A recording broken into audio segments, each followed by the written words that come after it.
Lok Sabha speaker के लिए चुनाव होना है और ऐसे में ये कार्रवाई शुरू हो चुकी है।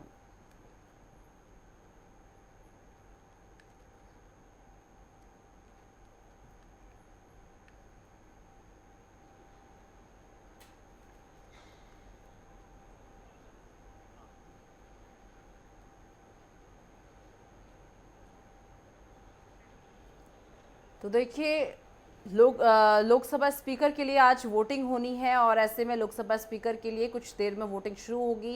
एनडीए के स्पीकर कैंडिडेट ओम बिरला का मुकाबला कांग्रेस सांसद के सुरेश से है। आपको बता दें कि केंद्रीय मंत्री चिराग पासवान ने दावा किया है कि विपक्ष के कई सांसद एनडीए कैंडिडेट वोट देंगे। आपको बता दें एनडीए कैंडिडेट को वोट देंगे।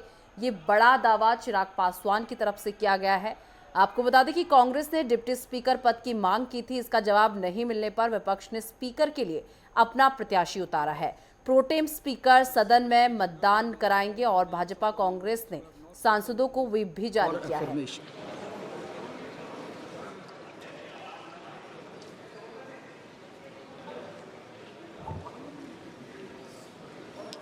Jammu and Kashmir Shri Abdul Rashid Sheikh.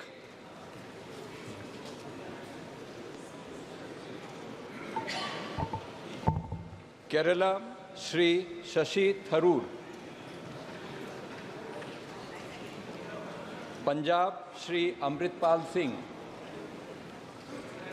Waste Bengal Shri SK Nurul इस्लाम।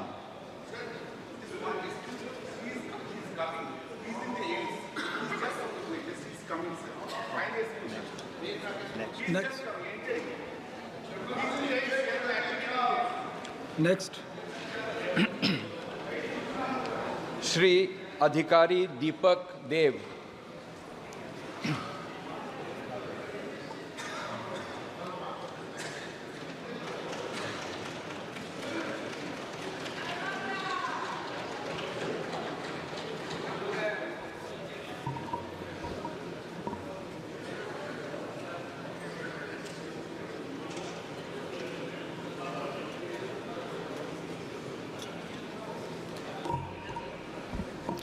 নমস্কার, আমি দীপক অধিকারী দেব লোকসভার সদস্য নির্বাচিত হইয়া ঈশ্বরের নামে শপথ করিতেছি যে আমি বিধি দ্বারা প্রতিষ্ঠিত ভারতের সংবিধানের প্রতি প্রকৃত বিশ্বাস ও আনুগত্য পোষণ করিব। আমি ভারতের সার্বভৌমত্ব ও সংহতি রক্ষা করিয়া চলিব এবং যে কর্তব্যভার আমি গ্রহণ করিতে চলিয়াছি তা আমি বিশ্বস্তভাবে নির্বাহ করিব।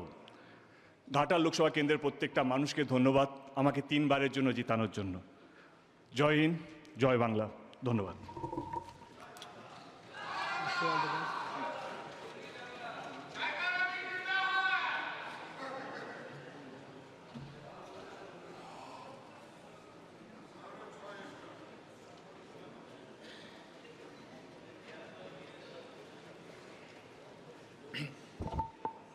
श्री शत्रुघ्न प्रसाद सिन्हा।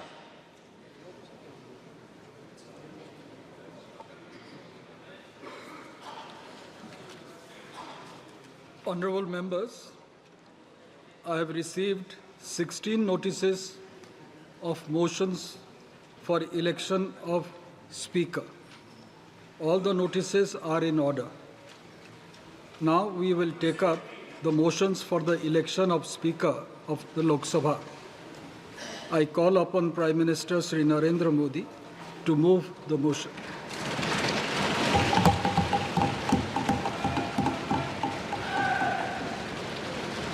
महोदय, मैं प्रस्ताव करता हूं कि श्री ओम बिरला जी जो इस सभा के सदस्य हैं को इस सभा के अध्यक्ष के रूप में चुना जाए। Shri Rajnath Singh to second the motion. महोदय, आपकी अनुमति से माननीय प्रधानमंत्री जी द्वारा प्रस्तुत प्रस्ताव का मैं समर्थन करता हूं। श्री राजीव रंजन सिंह alias लालन सिंह। अध्यक्ष महोदय, मैं प्रस्ताव करता हूं कि श्री ओम बिरला जी जो लोकसभा के माननीय सदस्य हैं, इस सदन के अध्यक्ष के रूप में उनके नाम का मैं प्रस्ताव करता हूं। Dr. Rajkumar Sangwan to second the motion.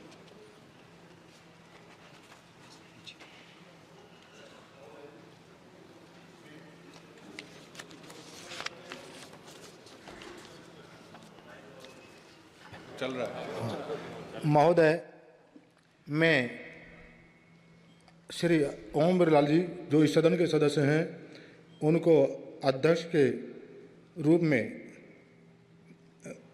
अपना समर्थन देता हूं। श्री जीतन राम मांझी।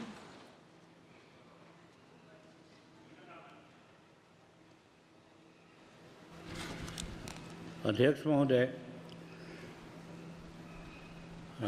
हम श्री ओम बिरला जी को जो मेंबर के हाउस हैं उनको स्पीकर के रूप में चुनने के लिए प्रस्ताव देता हूं। श्री शिवराज सिंह चौहान to second माननीय the अध्यक्ष महोदय,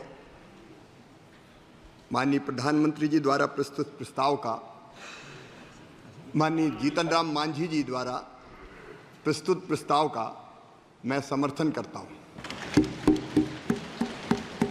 Shri Amit Shah.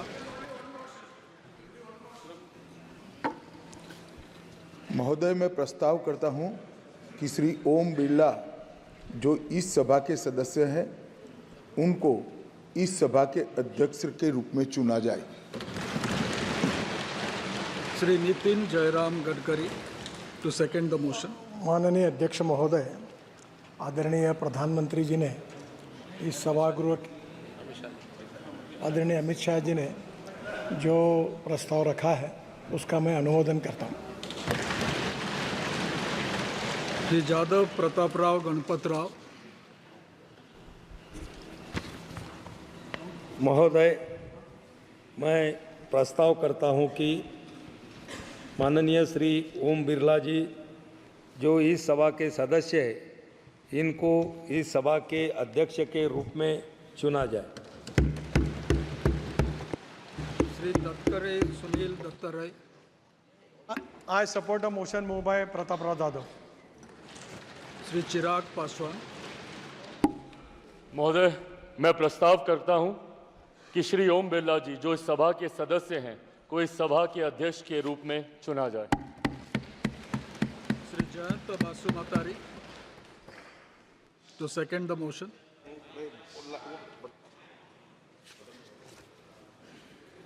I rise to second the move by Sri Chirag Paswan that Sri Om Birla, a member of the House, be chosen as the Speaker of the House. Thanks. Shri H.D. Kumaraswamy। I propose Sri Om Birla ji for the Speaker elections. Shri Balashowry Vallabhaneni ji as a Speaker of this House. Shri Kinjarapu Ram Mohan Naidu. माननीय अध्यक्ष महोदय, मैं ओम बिरला जी को जो इस सदन के सदस्य हैं उनको अध्यक्ष के रूप में चुना जाए, ये प्रस्ताव मैं रखता हूं। श्री लघु Krishna Devarayalu.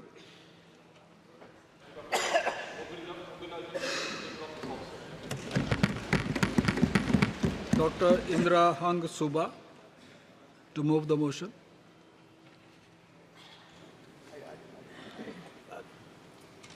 I rise to move the motion that Sri Om Birla, a member of this House, be chosen as the Speaker of this House. Shri Fani Bhushan Chaudhary to second the motion. Mr. Speaker, sir, I second the motion. Shrimati Anupriya Patel. अध्यक्ष महोदय, मैं प्रस्ताव करती हूं कि श्री ओम बिरला जी जो इस सब और चलिए इसी बीच एक बड़ी जानकारी सामने आ रही है। लोकसभा में स्पीकर लिए शक्ति प्रशिक्षण। पीएम मोदी ने ओम बिरला के नाम का प्रस्ताव रखा है, ये बड़ी जानकारी। राजनाथ सिंह ने समर्थन किया है इस प्रस्ताव का। अमित शाह, जितन राम मांझी ने भी इस प्रस्ताव का समर्थन किया है। लोकसभा में स्पीकर के लिए शक्ति परीक्षण।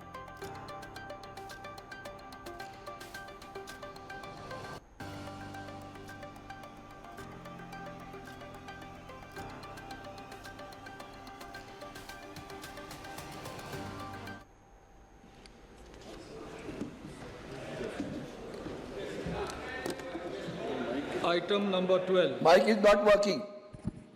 Sir, Honorable Chairman, sir, that Shri Kodikunil Suresh, a member of this House, be chosen as the Speaker of the House, sir. Thank you.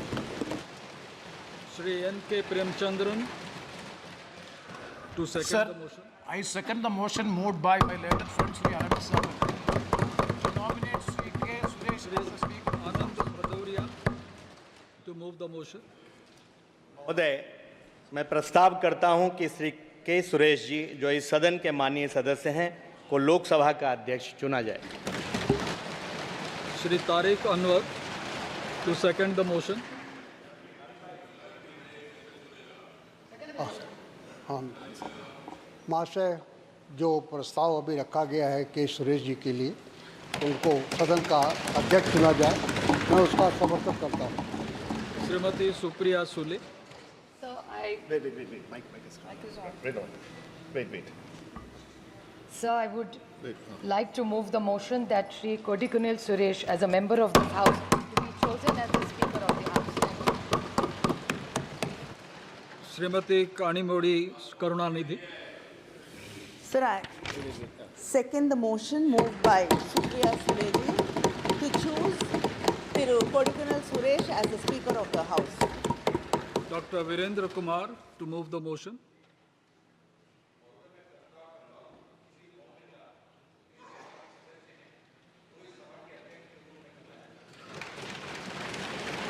Shri Joel Oram to second the motion. मेरा साथी वीरेंद्र कुमार जी ने जो प्रस्ताव दिया है उसको मैं समर्थन करता हूं। Professor S.P. Singh Baghel. That Shri Om Birla, the member of this House, be chosen as a Speaker of this House. Shri Pankaj Chaudhary to second the motion. महोदय, मैं प्रोफेसर एसपी सिंह बघेल जी के प्रस्ताव का समर्थन करता हूँ। श्रीमती अन्नपूर्णा देवी to move the motion. मैं प्रस्ताव करती हूँ कि श्री ओम बिरला, जो इस सभा के सदस्य हैं, उनको इस सभा के अध्यक्ष के रूप में चुना जाए। Shrimati Kamaljeet Sherawat to second the motion. आदरणीय महोदय, मैं इस प्रस्ताव को सेकंड करती हूँ। I now put the motion moved by Shri Narendra Modi and seconded by Shri Rajnath Singh to the vote of the House. The question is that Shri Om Birla, a member of this House, be chosen as the Speaker of this House. Those in favor may say aye. Aye. Those against may say no. No. I think the ayes have it. The ayes have it.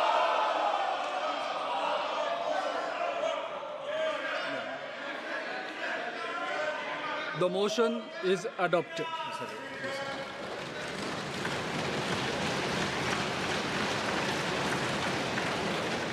Shri Om Birla is declared elected as the Speaker of this House. Since the first motion moved by Shri Narendra Modi has been adopted, the motions moved thereafter have become infructuous. I invite Shri Om Birla to occupy the chair.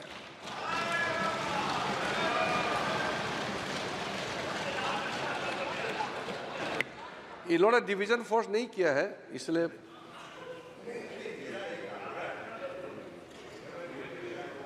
We have already crossed that. Birla to come up and occupy the chair.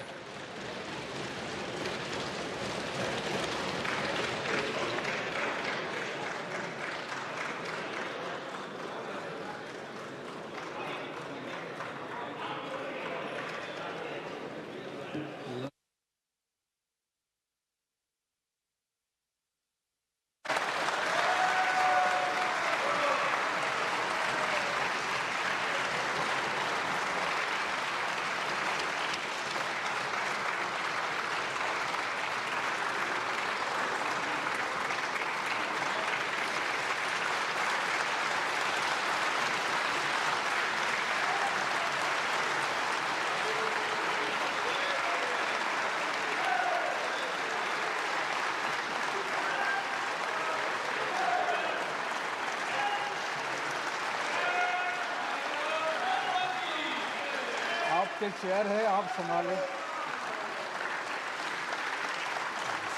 Please.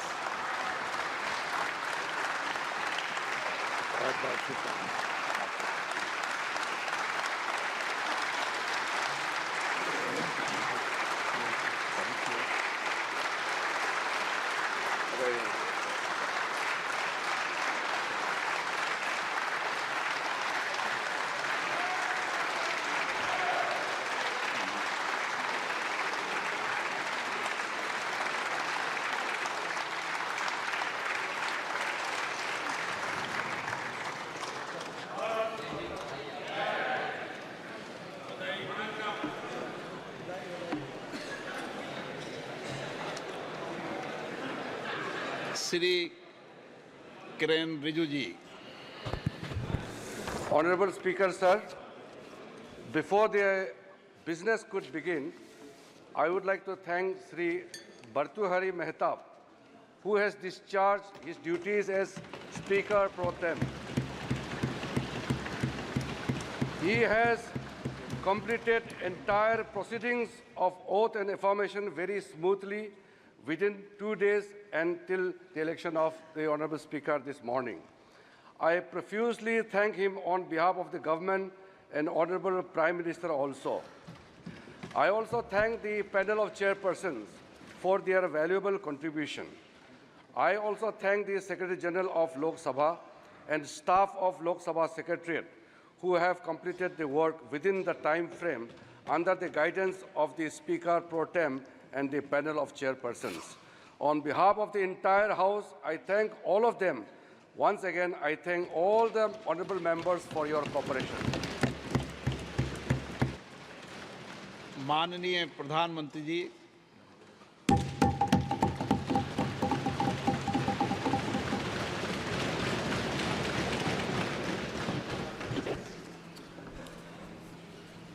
आदरणीय अध्यक्ष महोदय,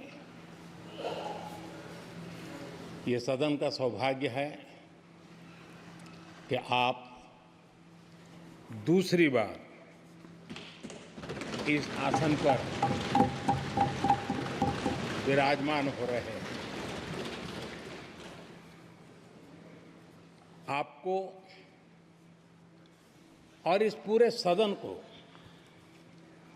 मेरी तरफ से मैं बहुत बहुत बधाई देता हूं।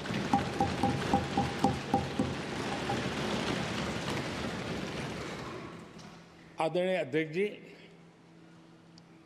मेरी तरफ से आपको शुभकामनाएं हैं, लेकिन इस पूरे सदन की तरफ से भी आपको अनेक अनेक शुभकामनाएं। अमृत काल के इस महत्वपूर्ण कालखंड में दूसरी बार इस पद पर विराजमान होना बहुत बड़ा दायित्व आपको मिला है और आपका 5 वर्ष का अनुभव और आपके साथ हम लोगों का 5 साल का अनुभव, हम सबका विश्वास है कि आप आने वाले 5 साल हम सबका मार्गदर्शन भी करेंगे और देश की आशा अपेक्षाएं पूर्ण करने के लिए ये सदन अपना दायित्व निभाने में आपकी बहुत बड़ी भूमिका रहेगी। आदरणीय अध्यक्ष जी, हमारे शास्त्रों में कहा गया है कि विनम्र और व्यवहार कुशल व्यक्ति सफल सहज रूप से होता है और आपको तो उसके साथ साथ एक मीठी मीठी मुस्कान भी मिली हुई है। आपके चेहरे को ये मीठी मीठी मुस्कान पूरे सदन को भी प्रसन्न रखती है। मुझे विश्वास है आप हर कदम पर नए प्रतिमान, नए कीर्तिमान गढ़ते आए हैं। 18वीं लोकसभा में स्पीकर का कार्यभार दूसरी बार संभालना ये अपने आप में एक बड़ा नया रिकॉर्ड बनते हम देख रहे हैं। श्री बलराम जाखड़ जी वो पहले ऐसे अध्यक्ष थे जिन्होंने 5 साल कार्यकाल पूरा करके फिर दोबारा उनको स्पीकर बनने का अवसर मिला था। उसके बाद आप हैं जिन्हें 5 साल पूर्ण करने के बाद दोबारा इस पद पर आसीन होने का अवसर मिला। गत 20 साल का एक ऐसा कालखंड रहा है कि ज्यादातर स्पीकर या तो उसके बाद चुनाव नहीं लड़े हैं या तो जीत करके नहीं आए हैं। आप समझ सकते हैं कि स्पीकर का काम कितना कठिन है कि उसके लिए दोबारा जीतना मुश्किल हो जाता है, लेकिन आप जीत करके आए हैं, इसके लिए एक नया इतिहास आपने गढ़ा। आदरणीय अध्यक्ष जी, इस सदन में ज्यादातर हमारे सभी माननीय सांसद आपसे परिचित हैं, आपके जीवन से भी परिचित हैं।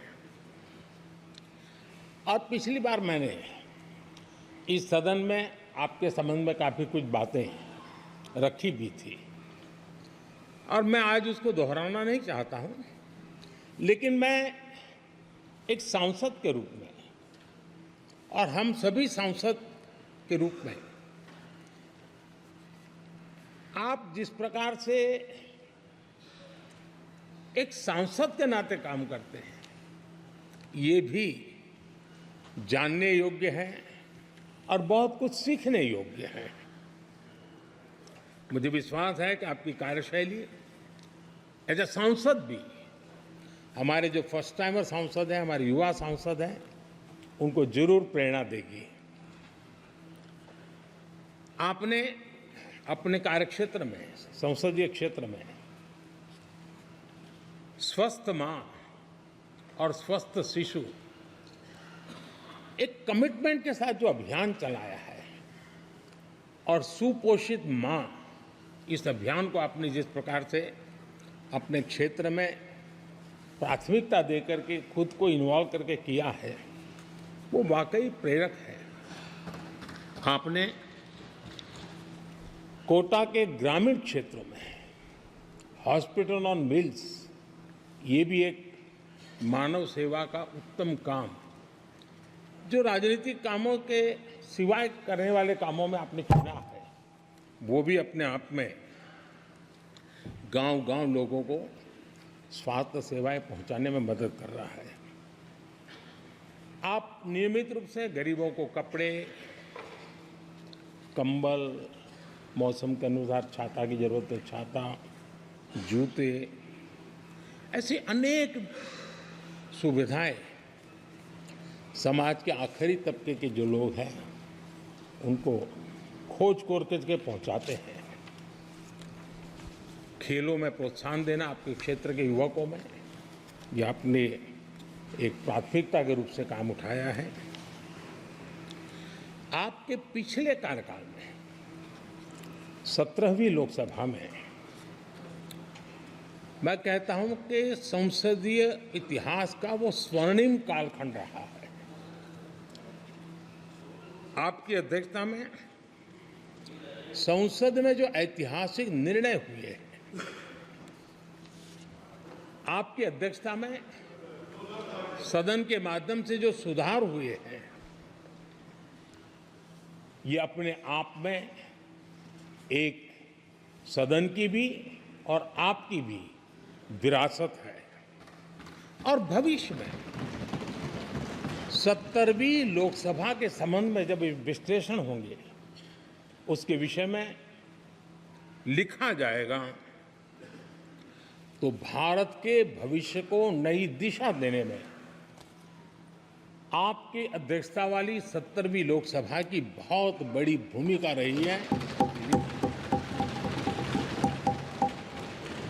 आदरणीय अध्यक्ष जी, 17वीं लोकसभा में नारी शक्ति वंदन अधिनियम 2023, जम्मू कश्मीर पुनर्गठन विधेयक, भारतीय न्याय संहिता, भारतीय साक्ष्य बिल, भारतीय नागरिक सुरक्षा संहिता, सामाजिक सुरक्षा संहिता, digital personal data protection bill, मुस्लिम महिला विवाह अधिकार संरक्षण विधेयक, transgender persons protection of rights bill, consumer protection bill, direct tax विवाद से विश्वास विधेयक, सामाजिक आर्थिक और राष्ट्रीय महत्व के ऐसे कितने ही महत्वपूर्ण ऐतिहासिक कानून 17वीं लोकसभा में आपकी अध्यक्षता के अंदर इस सदन ने पारित किए हैं और देश के लिए एक मजबूत नींव बनाई है। जो कार्य आजादी के 70 साल में नहीं हुए, आपकी अध्यक्षता में इस सदन ने इसको करके दिखाया। आदरणीय अध्यक्ष जी, लोकतंत्र की लंबी यात्रा में कई पड़ाव आते हैं। कुछ अवसर ऐसे होते हैं जब हमें कीर्तिमान स्थापित करने का सौभाग्य मिलता है।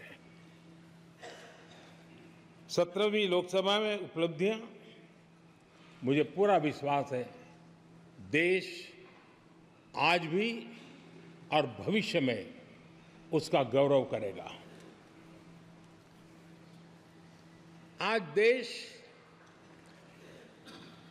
अपनी आकांक्षाओं की पूर्ति के लिए भारत को आधुनिक बनाने की दिशा में जब हर तरह से प्रयास हो रहे हैं, मैं मानता हूं कि ये नया संसद भवन भी अमृतकाल के भविष्य को लिखने का काम करेगा और वो भी आपकी अध्यक्षता। नए संसद भवन में हम सबका प्रवेश आपकी ही अध्यक्षता में हुआ और आपने संसदीय कार्यप्रणाली को प्रभावी और जिम्मेदार बनाने का कई महत्वपूर्ण फैसले लिए हैं और इसलिए लोकतंत्र को मजबूती देने में मदद मिली है। लोकसभा में हम पेपरलेस डिजिटल व्यवस्था से आज काम कर रहे हैं। पहली बार आपने सभी माननीय सांसदों को ब्रीफिंग के लिए एक व्यवस्था खड़ी की। इससे सभी माननीय सांसदों को भी आवश्यक रेफरेंस मटेरियल मिला। उसके कारण सदन की चर्चा अधिक पुष्ट हुई और ये आपका एक अच्छा इनिशिएटिव था जिसने सांसदों में भी विश्वास पैदा किया। हाँ, मैं भी कुछ कह सकता हूँ, मैं भी अपने तर्क दे सकता हूँ, तो एक आपने अच्छी व्यवस्था को विकसित किया है। आदरणीय अध्यक्ष जी, G20 भारत की सफलता के एक महत्वपूर्ण पृष्ठ है, लेकिन बहुत कम चर्चा हुई है, वो है P20 और आपके नेतृत्व में G20 देशों के जो पीठासीन अधिकारी हैं, स्पीकर्स हैं, उनका सम्मेलन आपकी अध्यक्षता में हुआ और अब तक P20 के जितने सम्मेलन हुए हैं उसमें ये ऐसा अवसर था कि दुनिया के सर्वाधिक देश आपके निमंत्रण पर भारत आए और बहुत ही उत्तम प्रकार के निर्णय उस समिट में हुए और उसने विश्व में भारत की लोकतंत्र की जो प्रतिष्ठा है उसको गौरव देने में बहुत बड़ा रोल अदा किया है। आदरणीय अध्यक्ष जी, ये हमारा भवन ये सिर्फ 4 दीवारें नहीं है। हमारा ये संसद 140 करोड़ देशवासियों की आशा का केंद्र है।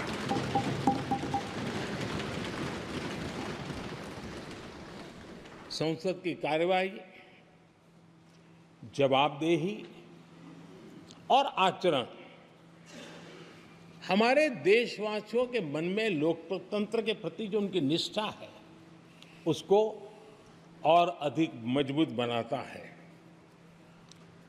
आपके मार्गदर्शन में 17वीं लोकसभा उसकी प्रोडक्टिविटी 25 साल के हाईएस्ट लेवल पर 97% रही और इसके लिए सब माननीय सदस्य तो अभिनंदन के अधिकारी हैं, लेकिन आप विशेष अभिनंदन के अधिकारी हैं। कोरोना जैसे मुश्किल कालखंड में आपने हर सांसद से व्यक्तिगत फोन पर बात करके उनका हाल पूछा। कहीं किसी सांसद की बीमारी की खबर आई तो आपने सदन के अध्यक्ष के नाते व्यक्तिगत रूप से उसकी चिंता की और वो सभी दल के सांसदों से जब मुझे सुनने को मिलता था मुझे बड़ा गर्व होता था कि जैसे आप इस सदन के परिवार के मुखिया के रूप में उस कोरोना कालखंड में भी व्यक्तिगत चिंता करते थे। कोरोना काल में भी आपने सदन का काम रुकने नहीं दिया। सांसदों ने भी आपके हर सुझाव को सर आंखों पे चढ़ाया। किसी को ऊपर बैठने के लिए कहा तो वो वहां जाके बैठा, किसी को दूसरे जगह भी जाके बैठने के लिए कहा तो वो भी बैठा, लेकिन देश के काम को किसी ने रुकने नहीं दिया। लेकिन आपने ये जो फैसले किए उसका परिणाम है कि हम उस कठिन कालखंड में भी कार्य कर पाए। और एक खुशी की बात है कि कोरोना काल में सदन ने 170% प्रोडक्टिविटी, ये अपने आप में दुनिया के लिए एक बहुत बड़ी खबर है।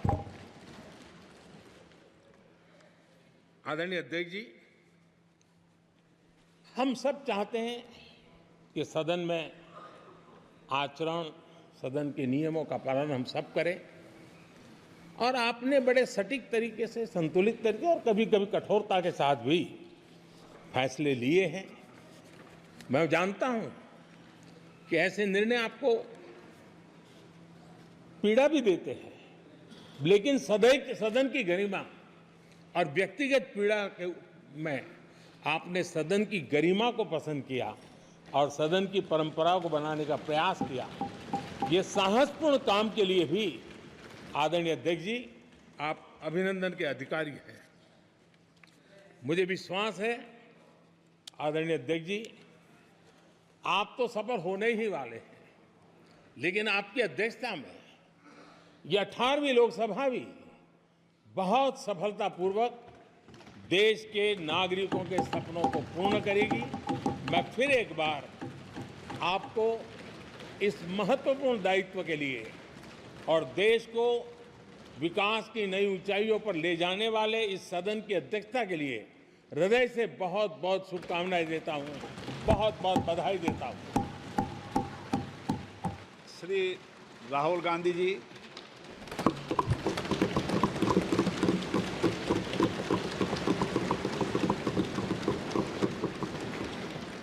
Speaker, sir, I'd like to congratulate you for your successful election. For the second time that you have been elected, I'd like to congratulate you on behalf of the entire opposition, on behalf of the India Alliance. Speaker, sir, this House represents the voice of India's people. And you, Speaker, sir, are the final arbiter of that voice.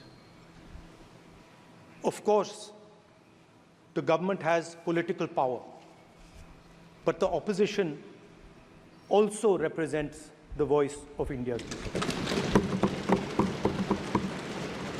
And this time, the opposition represents significantly more voice of the Indian people than it did last time.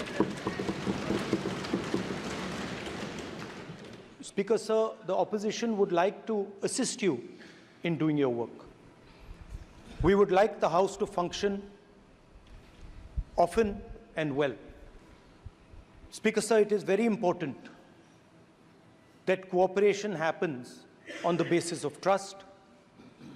It is very important that the voice of the opposition is allowed to be represented in this House. I'm confident that you will allow us to represent our voice, allow us to speak, allow us to represent the voice of the people of India. Speaker, sir, the question is not how efficiently the House is run.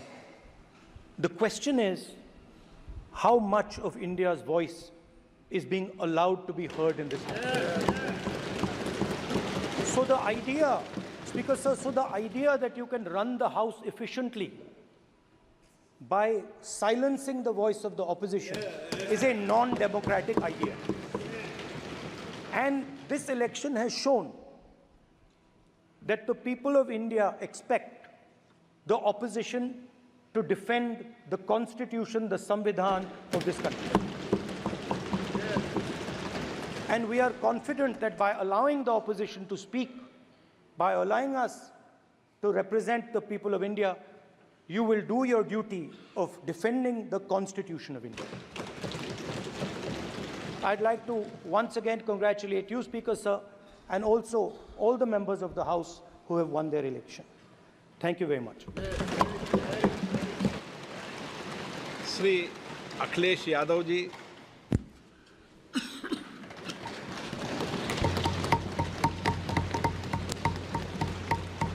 Lok Sabha के नवनिर्वाचित अध्यक्ष जी को मैं बहुत बहुत बधाई और शुभकामनाएं देना चाहता हूं। जहां प्रधानमंत्री जी और हमारे साथी लीडर ओपोजिशन ने आपको बधाई दी है, वहीं मैं भी उनसे जुड़ कर के आपको बधाई देना चाहता हूं। आप इस सदन के स्पीकर दोबारा चुने गए हैं। आपके पास 5 साल का जहां अनुभव रहा है, वहीं आपके पुराने और नए सदन का भी आपको अनुभव रहा है। मैं अपनी तरफ से, अपने साथ के सभी सदस्यों की तरफ से बहुत बहुत बधाई और शुभकामनाएं देता हूं। जिस पद पर आप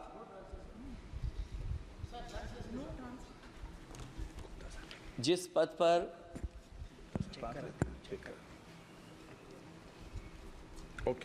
पद पर आप बैठे हैं, इससे बहुत गौरवशाली परंपराएं जुड़ी हुई हैं और हम सब यही मानते हैं कि बिना भेदभाव के आगे बढ़ेगा और लोकसभा के अध्यक्ष के रूप में आप हर सांसद और हर दल को बराबरी का मौका और सम्मान देंगे। निष्पक्षता इस महान पद की महान जिम्मेदारी है। आप लोकतांत्रिक न्याय के मुख्य न्यायाधीश की तरह बैठे हैं। हम सबकी आपसे अपेक्षा है कि किसी भी जनप्रतिनिधि की आवाज़ दबाई न जाए और ना ही निष्कासन जैसी कार्रवाई दोबारा सदन की गरिमा को ठेस पहुंचाएं। आपका अंकुश विपक्ष पे तो रहता ही है, लेकिन आपका अंकुश सत्ता पक्ष पे भी रहे।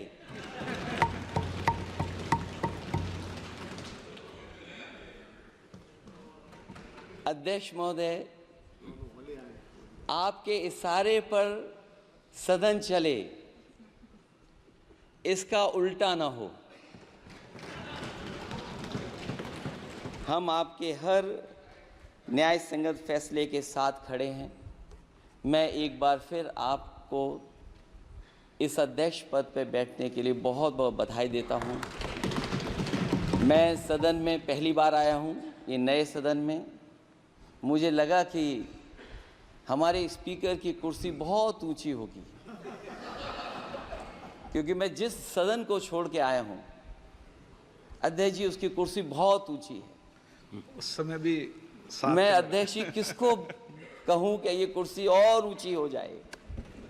जहां ये नया सदन है, वही मैं आपकी पीठ के पीछे देख रहा हूं, पत्थर तो सही लगे हैं, सब कुछ अच्छा लगा है, लेकिन कुछ दरार में मुझे कुछ सीमेंट अभी भी लगा दिखाई दे रहा है। अध्यक्ष महोदय, मुझे उम्मीद है कि आप जितना सत्ता पक्ष का सम्मान करेंगे, उतना ही विपक्ष का सम्मान कर करके हमें भी अपनी बात रखने का मौका देंगे। मैं आपको बधाई देता हूं, शुभकामनाएं देता हूं, हर तरीके से आपके साथ हैं। बहुत धन्यवाद। Shri Saugata Roy ji absent. Sudip Bandyopadhyay ji. Sir, I congratulate you for your becoming second time Honorable Speaker of the House. Sir, my first entry in this Parliament was in 12th Lok Sabha. A long experience I gathered. And what is my impression, sir? That a house doesn't run properly if there is no leader of the opposition officially. But we are glad that now our country has got one leader of the opposition in the parliament. Sir, parliamentary democratic system upon which we are the firm believers, it depends upon the secularism, communal harmony and unity of the country. Somewhere, sir, the floor of the House always depends that what would be the attitude of the Treasury bench. It is my firm belief, and so far parliamentary democratic process is concerned, sir, a House belongs to the opposition. This attitude is to be adopted by the ruling party itself. Sir, you may have your good wishes, your good intention, but sometimes you have to bow down to the ruling party's pressure, which my experiences say. Sir, suspension of 150 MPs on one day, it has happened in this country. Sir, it is not desirable, sir.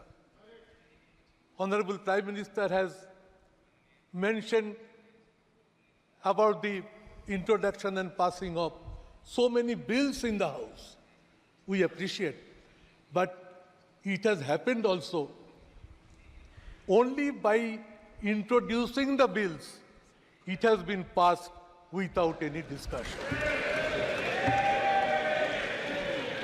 Sir, I would humbly submit you that let some positive decisions be adopted, that bills be tabled, bills be discussed in a proper manner, and we from the opposition side assure you, sir, we will extend all sorts of cooperation by which the House can run properly and smoothly. Opposition now is in a better strength in this House. So to neglect the opposition should not be the attitude of the Treasury bench. So I would request Honorable Prime Minister and the Treasury bench to come up, to cooperate, that the House runs smoothly and a country of 140 crores of people can actually get some guidance, some hopes that Parliament can contribute for the welfare of the country, for the benefit of the country, for the 140 crore people of this country. Sir, this should be our motto.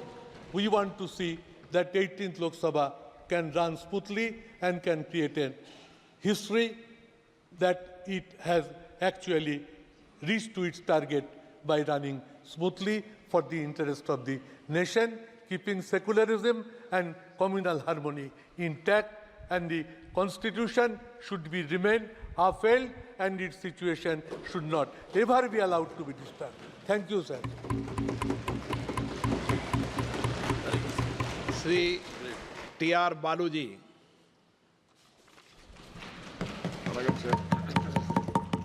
Sir, Honorable Speaker, sir, it is my greatest occasion to felicitate you once again in this parliament. Sir, on behalf of my leader, Dr. Thalapathy M.K. Stalin, an illustrious son of illustrious leader, Dr. M.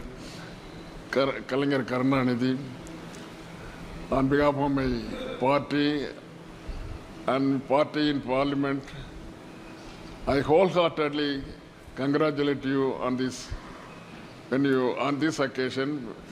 In fact, when you occupied the exalted chair, it was I am overwhelmingly enthused to appreciate and shower love and affection on you, sir. Sir, you might have been elected in lotus symbol. The lotus is known for I always float in water, over the water. But it don't allow the water to stick onto the lotus. This is a natural thing. Like that, you might have been elected by my BJP friends. Hereafter, there is no politics between you and the house. You don't have any color at all. There is no color at all. So you have to treat each and every opposition as well as ruling party in the same care. So I should only request you, kindly be impartial. Thank you. Lao Sri Krishna. So thank you, sir. On behalf of Telugu Desam Party and Chandrababu Naidu Garu and fellow members of Lok Sabha, 5 crore people of Andhra Pradesh, and on my own behalf, I congratulate you on being elected as Speaker of this House, sir. It is a rare opportunity as a Speaker, being elected and nominated and elected for the second time, sir. There were 5 members before you, and 2 are from Andhra Pradesh. One, Neelam Sanjeev Reddy Garu. Second one, Balayogi Ji Garu. All these 5 members were nominated and elected for 2 times, sir, but somehow they didn't finish the 10-year term, sir. But you have this opportunity to complete this 10-year term, sir. There is some coincidence between both of us, sir. You being a first-time Speaker of this House and me being the first-time member of this House in 17th Lok Sabha, sir. And in the last 5 years, there's some groundbreaking things that have happened, starting with moving from the old parliament to the new parliament, sir, and new bills being passed, new laws being passed, starting with 370, Nari Shakti and Triple Talaq, which empowered the women, and also IPC, sir. And you also encouraged youth, who are the first-time members, who came to this House to speak, to rise up and speak on various issues, sir. In question hour, you've given us opportunity to speak on to ask supplementary questions. And in the 0 hour also, you encouraged us to speak as much as possible, sir. And the whole experience of digital and also digitalization of the whole proceedings and also the research facilities that are available in the library have been vastly improved in the last 5 years, sir. And I hope it will continue in the next 5 years in your term, sir.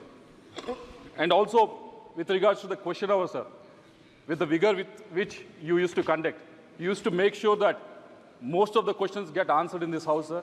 And you used to tell ministers to be crisp and answer in a pointed way, and used to give the members enough time to ask their questions, sir. So I hope that tradition will continue. And also, remember, sir, during the times of COVID, it was something that no one has seen coming, sir, but you made sure that when everyone was worried how this House will function, you made sure that it has proceeded in a safe way, and also made sure that most of the members could express their views and problems from their state, sir.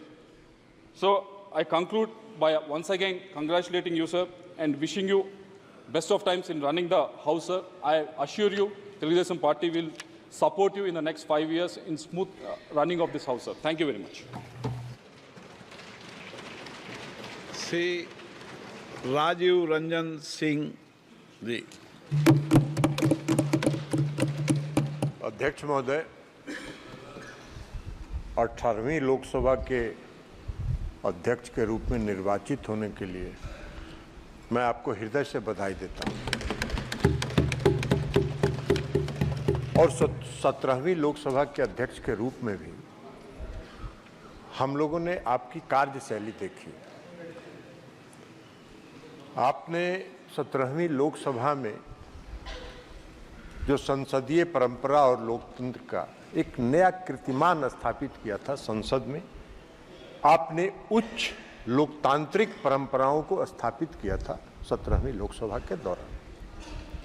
नए सदस्य जो चुन के आए थे, जो पहली बार संसद के सदस्य बने थे, उनको आपने अवसर दिया मध्यरात्रि तक भी सदन चला के आपने उनको अवसर दिया और उनमें कौशल विकसित किया ताकि वो संसद के कार्यवाही में एक कुशल सांसद के रूप में भाग ले सके। यह कीर्तिमान आपने स्थापित किया।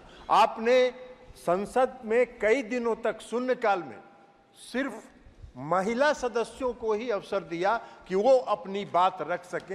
यह अपने आप में एक कीर्तिमान था। तो इसलिए अध्यक्ष महोदय, आपने 17वीं लोकसभा में एक कीर्तिमान स्थापित किया और इसलिए हम समझते हैं कि आप दोबारा अध्यक्ष बने हैं और 18वीं लोकसभा में भी आप उस कीर्तिमान को और ऊंचाइयों तक ले जाएंगे। इसी आशा और विश्वास के साथ मैं पुनः आपको बधाई देते हुए अपनी बात समाप्त करता हूं। श्री अरविंद सावंत जी।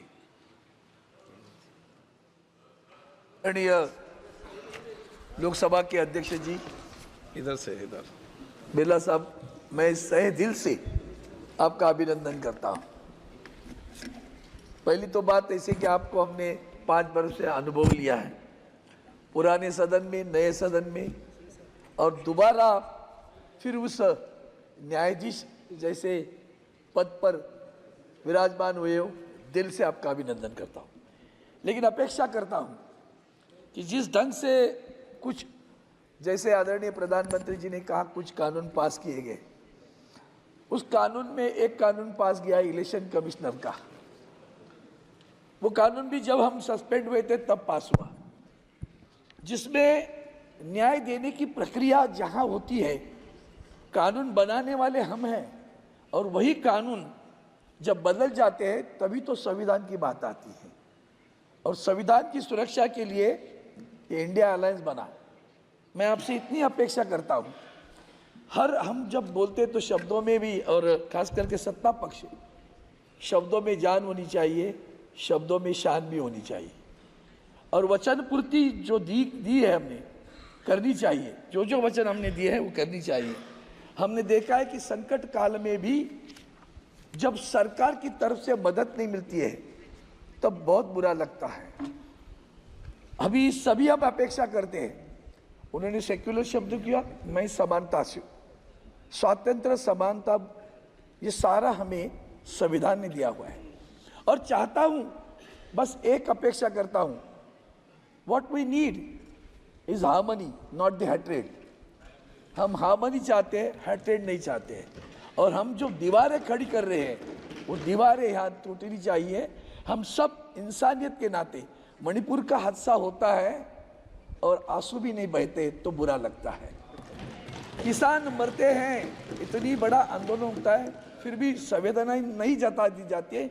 इस सदन में संवेदना जतानी चाहिए, नहीं जताई जाती तब बुरा लगता है। बेरोजगार रास्ते पे घूम रहा है, फिर भी ये सदन उनको न्याय नहीं दे पा रहे, तब बुरा लगता है। किसान आत्महत्या कर रहे हैं, फिर भी ये सदन न्याय नहीं दे पा रहा है, तब बुरा लगता है। और चाहता हूं कि इस बार ये सारी चीजों को ध्यान में रखते हुए सदन चले, हमारी आवाज़ आपके तरफ आ जाएगी, तब अपेक्षा करते हैं आप हमें अनुमति दें और आश्वासन करते हैं ये सदन चलना ही चाहिए, कोई उसमें कोई दो राय नहीं होनी चाहिए। लेकिन सदन किस लिए चलिए? सर्वसामान्य जनता को न्याय मिलना चाहिए, वही अपेक्षा करता हूँ। आप अभी बहुत अनुभवी हुए हो और मैं अपेक्षा करता हूँ संवेदना। और चलिए बुलेटिन में वक्त एक छोटे से ब्रेक का, ब्रेक के बाद फोन हाजिर होता है।